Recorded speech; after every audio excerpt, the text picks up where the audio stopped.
Bom, vamos virar a página. Em entrevista à apresentadora Luciana Gimenez, o presidente Jair Bolsonaro disse que acredita já ter os votos necessários para aprovar a reforma da Previdência na Câmara dos Deputados. Abre aspas, não temos outra alternativa para equilibrar as contas públicas a não ser a reforma da Previdência. Não é um projeto do meu governo, é um projeto do Brasil e para isso temos apoio na Câmara, no Senado e dos presidentes Rodrigo Maia e Davi Alcolumbre. Hoje acredito que já temos os votos suficientes para aprovar no plenário. Bolsonaro comentou os 100 primeiros dias de governo e destacou a liberdade que teve para formar a equipe como um ponto positivo. O presidente também afirmou que o racismo é coisa rara no Brasil. Abre aspas. No Brasil é uma coisa rara o racismo. O tempo todo tentam jogar o negro contra o branco homo contra o hétero ou o pai contra o filho. Desculpe o linguajar, mas isso já encheu o saco. Para justificar a resposta, Bolsonaro relembrou o dia em que resgatou um colega das Forças Armadas que estava prestes a se afogar e que, abro aspas, por coincidência é negro. Essa foi a fala ontem do presidente Jair Bolsonaro. São vários assuntos, né, Vera? Começo com você, né, nessa entrevista do presidente Jair Bolsonaro a Luciana Gimenez. Pois é, Vitor, eu acho que o presidente não está bem informado com relação à reforma da Previdência. Quando você conversa com seus ministros, e eu acabo de vir do Palácio do Planalto, não se tem votos suficientes para a reforma da Previdência. Se fosse assim, poderia o governo correr com a tramitação na comissão especial, atropelar os interstícios, etc., e correr, né? Porque era melhor que aprovava mais rápido. O governo não tem esses votos vão depender de muita negociação, muita articulação e vão depender do envolvimento do próprio presidente, da sua concordância para que se faça uma articulação política, para que ela seja feita em novos moldes, para que ela englobe os partidos e mostre a esses partidos de que forma eles vão participar do governo. Portanto, é pura falácia, blá blá blá, dizer que já tem os votos da reforma da Previdência. Cabe numa entrevista desse tipo, que é uma entrevista mais para variedades, para um programa de variedades, sem muito contraponto jornalístico, né? Porque a Luciana Gimenez não é jornalista. Então até pode colar num ambiente como esse, num ambiente jornalístico, de jornalistas que apuram, jamais colaria. Quanto ao resto, é a retórica do Bolsonaro, em relação a esses problemas, é a retórica pela qual ele fala com o seu público. Eu não sei, eu precisaria ver mais números e mais dados para dizer que o racismo no Brasil é apenas incidental, para dizer que não existe racismo no Brasil. Não acho que isso se comprova na realidade do dia a dia das cidades, das favelas, e nem acho que seja papel do presidente ser condescendente em relação a isso, ou passar pano aqui ou ali. Eu acho que qualquer incidência de racismo, grande ou pequena, deve ser objeto de preocupação do Estado e que o Estado garanta que não aconteça, uma vez que é crime. Portanto, eu não sei, eu acho esse tipo de retórica bastante vazia e acho que ela não contribui em nada para o debate. E você, Andreasa? Vitor, entrevista filezinho, né? É o tipo de entrevista que o Jair Bolsonaro gosta de dar. Só bola levantada na ponta, Ricardinho levantando na ponta para ele cortar. Moleza.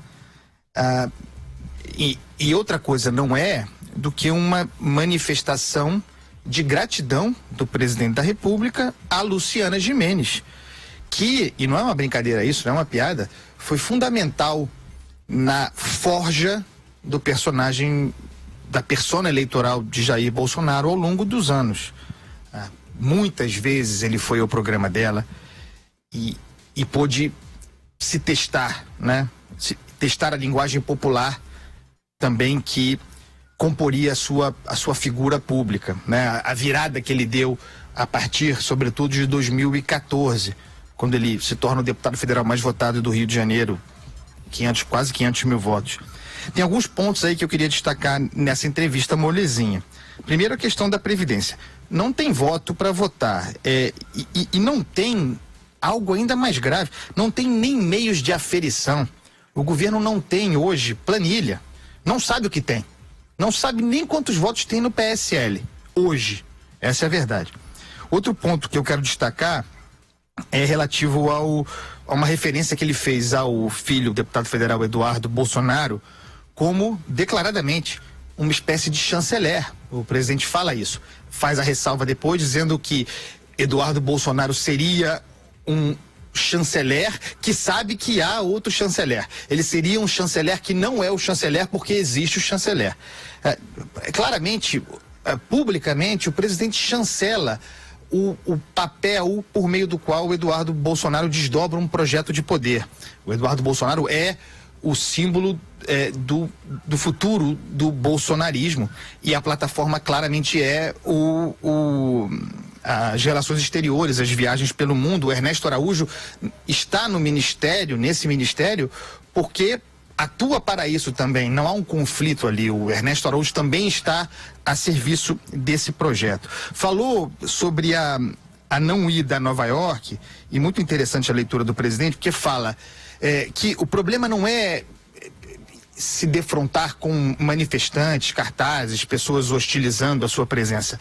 O problema é uma campanha articulada, comandada por um político contra ele, no caso o prefeito de Nova York, um gesto de hostilidade que teria alicerçado a sua decisão de não ir. E eu achei interessante a explicação, e eu tendo a concordar. Me parece que há uma leitura política interessante aí. Quer dizer, é o prefeito de Nova York agindo com intolerância para com aquele que acusa ser intolerante.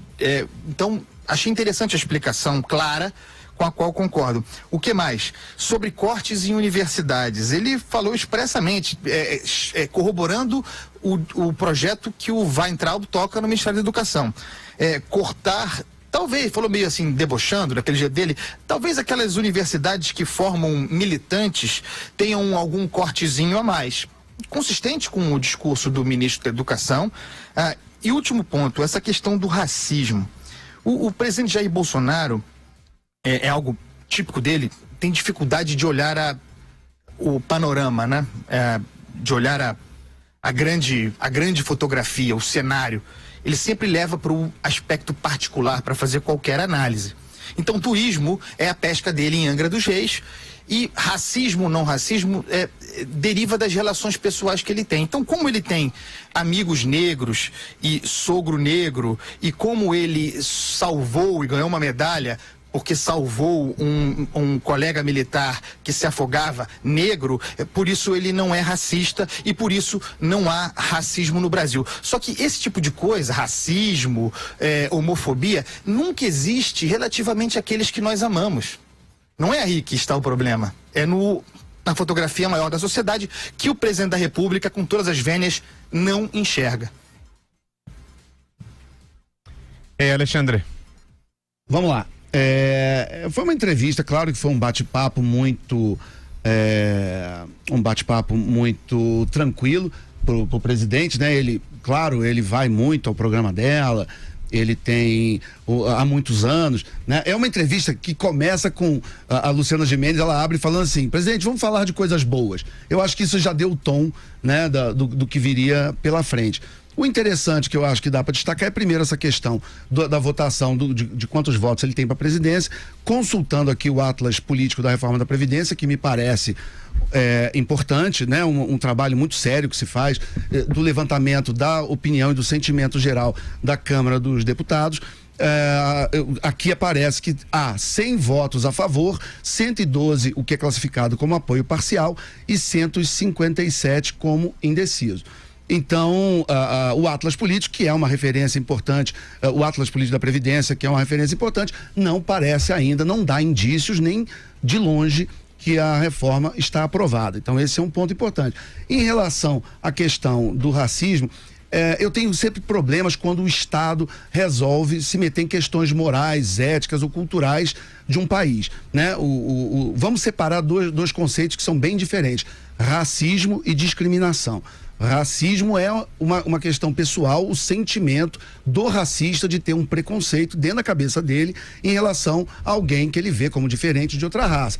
Isso é muito difícil do Estado se meter e combater. É uma questão mais moral, educacional, ética, e deve ser tratada pelos agentes da sociedade que lidam com isso, com os educadores, os religiosos, a família, né, que devem formar os cidadãos e levar para o debate público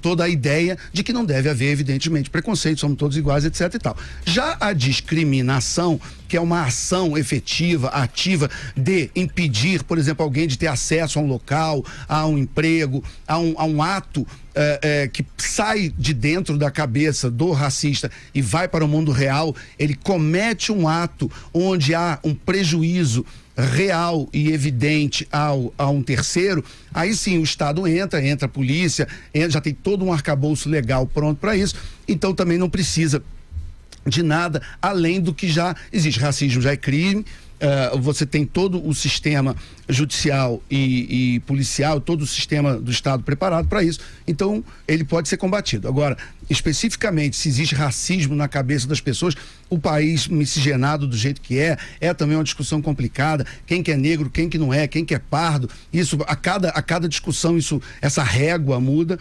mas é uma questão cultural que, quanto menos o Estado se meter, melhor.